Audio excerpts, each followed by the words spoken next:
Aí pessoal, vamos ver se vocês estão atentos. Repararam alguma coisa diferente nesse vídeo de hoje? Quem sabe, né? Será alguma coisa? De repente no figurino? De repente um uniforme?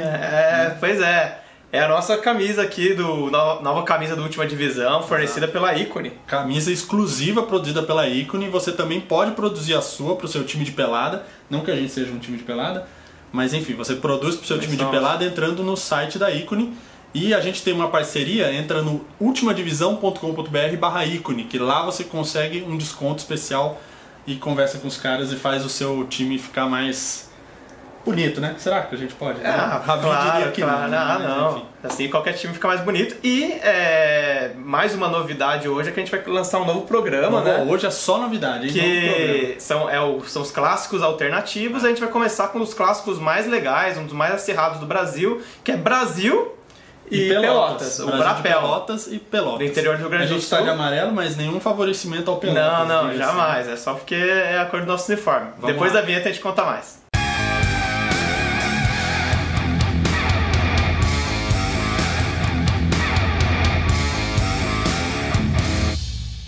Salve o Pelotas, salve o glorioso, quem não te ama nunca. O Pelotas é um time de muita tradição, foi fundado em 11 de outubro de 1908 e no ano seguinte, em 1909, derrotou o Sport Clube Rio Grande, que é o time mais antigo, né, em atividade no Brasil e que até então, desde a sua fundação, estava invicto. O Pelotas foi lá e aplicou a primeira derrota do Rio Grande em 1909. Em 1908, já no ano da fundação, o Pelotas já tinha o seu estádio, que tem até hoje, o Boca do Lobo, né? Primeiro era o estádio da Avenida, até hoje é conhecido como Boca do Lobo, porque fica na junção de duas ruas que parece ali o formato da boca de um lobo. A confluência dessas duas ruas formam um ângulo semelhante a uma boca de lobo. E bom, vale dizer que esse estádio ele é o mais antigo ainda em atividade no Brasil. O segundo é o da Curuzu, do Paysandu, lá em Belém, mas o mais antigo que está em atividade até hoje é a Boca do Lobo. E é bacana que a torcida do Pelotas ajuda a preservar esse grande patrimônio que é o estádio Boca do Lobo.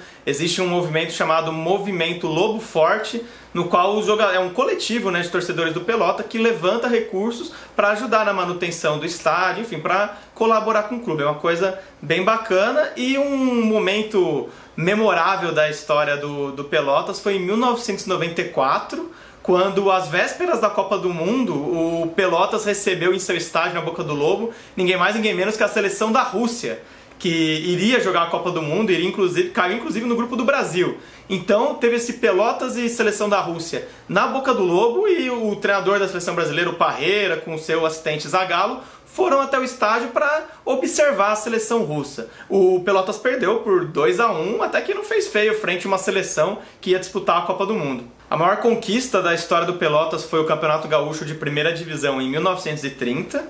O time também já ganhou 2 vezes a segunda divisão do estadual e tem outros títulos menores, regionais. O último deles foi a Recopa Gaúcha em 2014. E o time já revelou jogadores como o Michel Bastos, né, do São Paulo, e alguns outros jogadores que passaram por lá, o Paulo Baier, o Sotile, Axel, Alex Dias, o Maurinho, lateral, ex-Cruzeiro, ex-Santos, são alguns exemplos de atletas que já vestiram a camisa do Lobo. Brasil, Brasil, Brasil, as tuas cores são nossos. O Brasil de Pelotas foi fundado no dia 7 de setembro de 1911 e, por causa disso, 7 de setembro tem o nome de Brasil e também as cores do Brasil, verde e amarelo. Só que o amarelo já era do Pelotas e isso causou um desconforto, até que um diretor do clube sugeriu que fossem trocadas as cores para o rubro-negro, para o vermelho e preto, que era do Clube Diamantino, um clube social da cidade. O Brasil de Pelotas também teve pioneirismo na sua história. Em 1919 foi o primeiro campeão gaúcho, fazendo 5-1 no Grêmio. O detalhe é que foi um jogo único, porque o campeonato gaúcho não era desse jeito que a gente conhece hoje. Em 1920 também teve o primeiro jogador fora do eixo Rio-São Paulo convocado para a seleção brasileira, Alvariza, um atacante que jogou no Sul-Americano do Chile. Em 1943, o Brasil de Pelotas inaugurou seu estádio, Bento Freitas, que hoje comporta 10.500 pessoas, mas ele já comportou muito mais gente. Em 1985, na semifinal, o jogo prévio da semifinal ali, ainda da fase de grupos do Campeonato Brasileiro, contra o Flamengo, o estádio segurou ali no limite 21 mil pessoas. Em 1950, o Brasil ganhou do Uruguai, mas não foi na Copa do Mundo, foi 4 meses antes, quando o Brasil de Pelotas venceu o Uruguai no Centenário por 2-1. O Brasil tinha sido convidado ali para ser sparring, né, como se chama, aqueles times que vão testar outros times mais fortes antes de alguma competição, e surpreendeu, ganhou de 2-1, ninguém esperava. Em 1957, o Santos estava excursionando pelo interior do Rio Grande do Sul e se interessou por um jogador do Brasil de Pelotas, Joaquinzinho, que era o craque do time, e fez, obviamente, uma proposta. Aí ouviu de um dirigente do Brasil de Pelotas que tinha visto um garoto jogar, que ele poderia ceder em troca. Então, já que quer o Joaquinzinho, me dá esse aí. Esse aí era o Pelé. Obviamente, a coisa não aconteceu, a negociação não saiu do papel e a história é a história. Em 1983, o técnico Felipão, hoje já muito famoso, estava treinando o Brasil de Pelotas. Foi uma passagem muito curta, mas bem vitoriosa. O time foi vice-campeão gaúcho e campeão do interior. O mais curioso dessa passagem dele foi que foi a primeira vez que ele trabalhou com o Murtosa, que era o auxiliar técnico, o preparador físico, na verdade, do time. Em 1985, o Brasil de Pelotas fez a sua melhor campanha de todos os tempos. Terminou entre os 4 primeiros do Campeonato Brasileiro.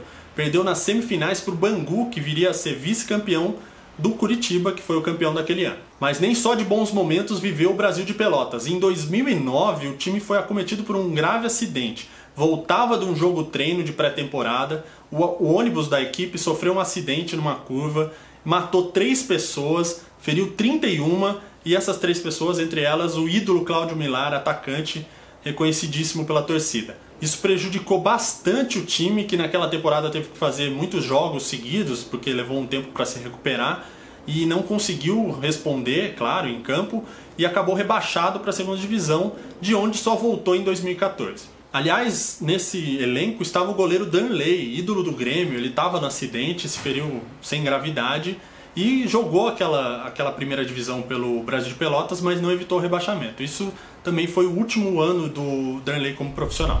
O clássico Brasil de Pelotas e Pelotas foi colocado pela Trivela, uma fonte super confiável que a gente recomenda, como o 22º maior clássico do Brasil. É muita coisa, né? Sim. Fora que é o segundo do Rio Grande do Sul, atrás do Grenal, claro. A Trivela fez esse levantamento, até pode ser meio polêmico, né? O pessoal de Caxias do Sul tem o clássico Caju lá, mas também esse clássico Brapel é um clássico de muita história, é um clássico com mais de 100 anos de história. O primeiro confronto foi em 1913, no qual o Pelotas ganhou por 5-0 um jogo entre os titulares e 8-2 um outro jogo que teve os reservas. Naquela época o Pelotas tinha um time bem melhor, e ao longo da história os dois times tiveram jejuns de 10 anos.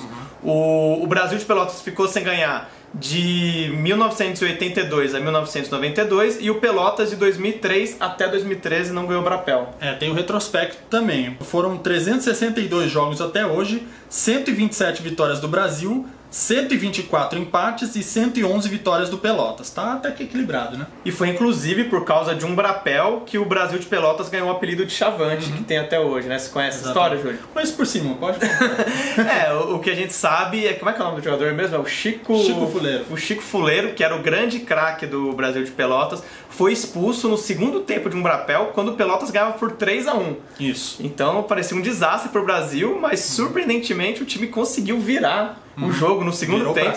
Virou pra 5-3, 4 gols em 28 minutos. Sem o melhor jogador. Então a torcida do Brasil se empolgou com isso, entrou em campo, quis quebrar, enfim, na comemoração, né? Essa empolgação. Dá pra entender, né? Saiu quebrando tudo, e aí o presidente do Pelotas chamou os torcedores de bárbaros. Isso. E na época tinha um filme muito famoso passando que era Invasão de Chavantes. Era mais ou menos isso, né? Sobre a tribo Chavantes, né? E aí a torcida do Pelotas passou a chamar o Brasil de Pelotas de Chavantes, e aí pegou. Aquela coisa de apelido pejorativo que o time adota, né? Tem alguns casos por aí.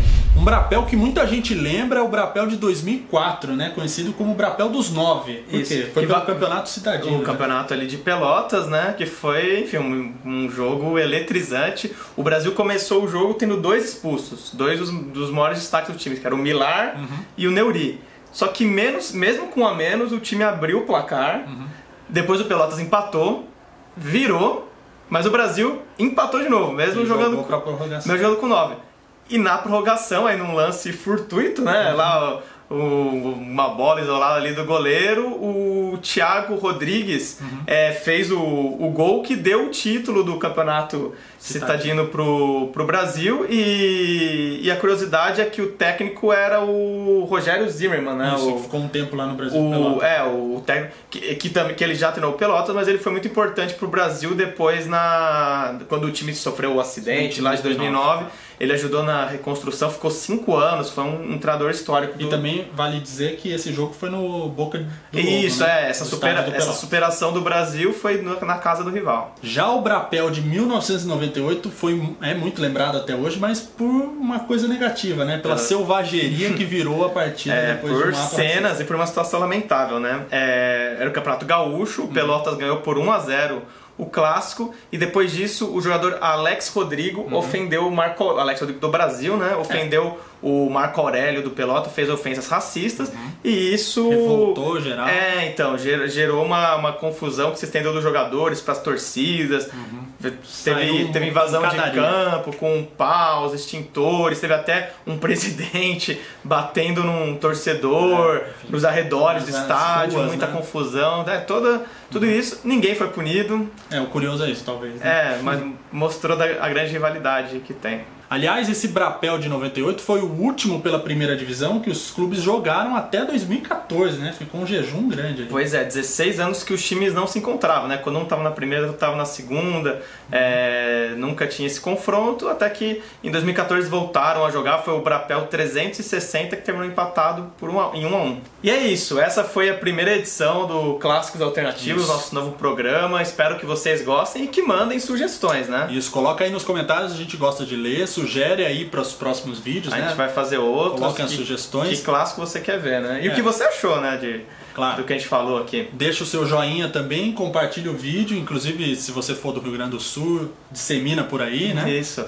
E vamos dar aqueles recados tradicionais, né? Um deles é sobre a Vestiário Company, Isso, nossa que é uma das nossas parceiras, é uma empresa que produz camisas como essa daqui. Deixa eu mostrar. Essa camisa aqui bacana com o rosto do Salah, são camisas casuais, né, com a temática futebol. Você entra em vestiariofc.com.br, vai ver várias opções de camisas, e se quiser comprar uma delas, uma boa é usar o cupom do Última Divisão. Isso, Última Divisão. Última Divisão, tudo junto, você tem desconto. E tem o nosso padrinho também, né, Júlio? Tem o nosso padrinho, que você colabora pra gente continuar produzindo bom conteúdo aqui no YouTube e ainda leva alguns prêmios. padrim.com.br/Última Divisão. Dá uma olhada nas categorias, tem categoria desde bem pouquinho até mais alto. Você participa de sorteio, participa de grupo, participa de vídeos, enfim, dá uma olhada lá. Tem o detalhe, que a faixa de R$80 você tem garantida uma camisa aqui como essa. Isso é muito importante. E é isso, gente. Até a próxima. Tchau, tchau.